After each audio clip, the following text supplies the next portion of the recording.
เม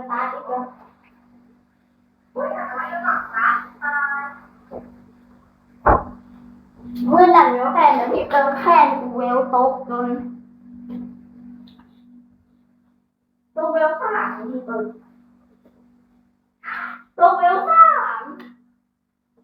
ฝนตกมืดมือบ่เว้ยฝนจนว่า พูดเลยแต่จะมา ครูบาบะ บ้านเนาะ บะพระองค์เสนนะบะมาบ้านเขา วัดแต่ก็คือ วัดบ้านน้ำดูน จากบ้านตอนแรก อยู่แต่บ้านน้ำดูน คือจะน้ำโด่ง ลงไปเลยนะ เดี๋ยวอยู่ในตะแกรง ลงไปเปล่า เคยมาจากเตือ ก็มาแล้ว กูพาโบเบน เราก็อยู่ในบ้านนั่น ลูกเราได้จากนี่เสือ ดูแลดูแลแข่งมั้ย อันนี้ก็ตีน้องไป เคยจากเตือ ในเท้าเรายันพักมือเรือเป็นละมั้ง เท่าละ เราต้องมาแล้ว คือแต่ผม เรา น้าสาวเรา เราไปแต่เคยเราแล้ว เฮ้ย เราแล้ว ไปจริงๆนี่ นี่แม่นจริง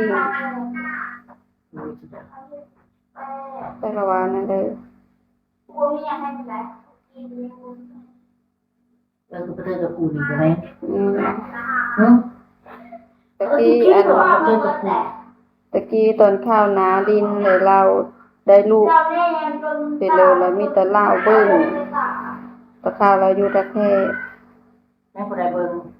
บ่เราตายนี่นะ เบิ่งผู้ใด เบิ้งอีสาวนะ พวกที่จะผมวันนี้ที่จะเป็นครั้งแรกว่า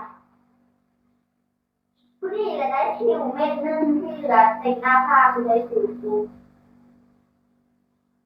มันอื่นเลยสาขาตอน ลูกเราจะคนอย่าง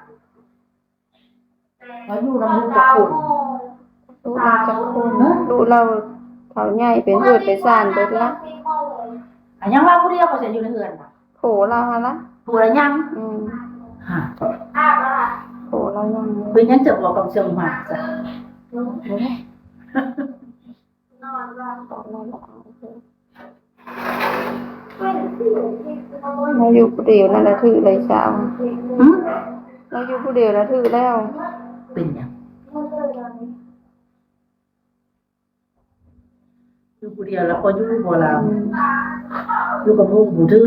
อยู่กับลูกแล้วไม่ถือเดียวกับลูก